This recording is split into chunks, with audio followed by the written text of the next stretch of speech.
پاکستان میں گزشتہ شب سے سپریم کورٹ کے چیف جسٹس قاضی فائز عیسیٰ سوشل میڈیا پر ٹرینڈ کر رہے ہیں، اور اس کی وجہ وائرل ہونے والی ایک ویڈیو ہے جس میں اسلام آباد کی ایک بیکری سے دوران خریداری وہاں کے ملازم نے ان سے بد کلامی کی۔ یہ ویڈیو وائرل ہونے کے بعد سوشل میڈیا پر اس بیکری کے سیل کیے جانے، بیکری ملازم کے غائب ہو جانے سمیت متعدد قیاس آرائیاں اور چہمگوئیاں کی جا رہی ہیں۔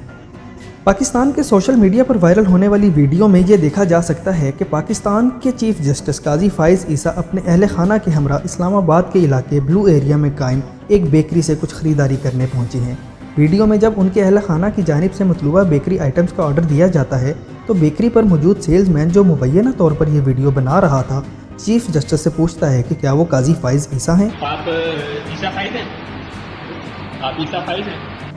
چیف جسٹس کی جانب سے اس کی تصدیق کرنے پر وہ بیکری ملازم ان کے ساتھ بدتمیزی اور بد کلامی کرتا ہے۔ اس ویڈیو کے وائرل ہونے کے بعد بیکری کمپنی نے سوشل میڈیا پر جاری اپنے بیان میں اس ویڈیو کی تصدیق اور اس میں سیلز مین کے رویے کی مذمت کرتے ہوئے کہا ہے کہ ہم سوشل میڈیا پر گردش کرنے والی ویڈیو کے بارے میں جانتے ہیں، ہمارے کسٹمر ہماری اولین ترجیح ہیں اور ہم ہر کسٹمر کے ساتھ عزت کے ساتھ پیش آنے کا عزم رکھتے ہیں۔ بیان میں مزید کہا گیا ہے کہ کمپنی ملازم کی جانب سے کی گئی بدتمیزی ایک ذاتی فعل تھا اور یہ کمپنی پالیسی نہیں ہے، اس معاملے کی تحقیقات کی جا رہی ہیں۔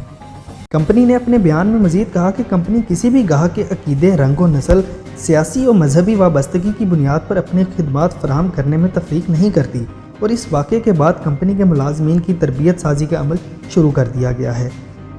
ہم اس ویڈیو میں شامل معزز کسٹمر سمیت دیگر صارفین سے معذرت خواہ ہیں، اس معاملے کی چھان بین کی جا رہی ہے، آپ کے تعاون کا شکریہ۔ اگر سوشل میڈیا پر نظر دوڑائیں تو یوں گمان ہوتا ہے کہ یہ ویڈیو شاید حالیہ دنوں کی ہے، لیکن کمپنی ذرائع نے اسے بات کرتے ہوئے بتایا کہ یہ واقعہ حالیہ دنوں کا نہیں بلکہ اگست کے اوائل کا واقعہ ہے۔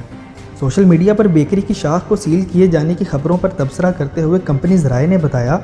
کہ اس وقت کمپنی کی کوئی برانچ سیل نہیں اور سوشل میڈیا پر چلنے والی خبروں میں کوئی صداقت نہیں۔ کمپنی ذرائع نے مزید بتایا کہ اسلام آباد کے سیکٹر F6 میں کمپنی کی برانچ کو رواں برس جولائی میں CDA نے انتظامی معاملے پر چند گھنٹوں کے لیے سیل کیا تھا، جو اس واقعے سے کم از کم 15 دن پہلے کا واقعہ ہے اور اس کا اس ویڈیو والے معاملے سے کچھ لینا دینا نہیں ہے۔ کمپنی ذرائع نے سوشل میڈیا پر چلنے والی ان دعووں کے متعلق بات کرتے ہوئے کہا کہ بیکری ملازم کے متعلق یہ بتایا جا سکتا ہے کہ کمپنی نے ملازم کو نوکری سے فارغ نہیں کیا، تاہم ملازم خود ہی اس واقعے کے بعد سے کام پر نہیں آیا۔ کمپنی ذرائع کا کہنا ہے کہ ان کی معلومات کے مطابق بیکری ملازم کو پولیس کی جانب سے حراست وغیرہ میں نہیں رکھا گیا۔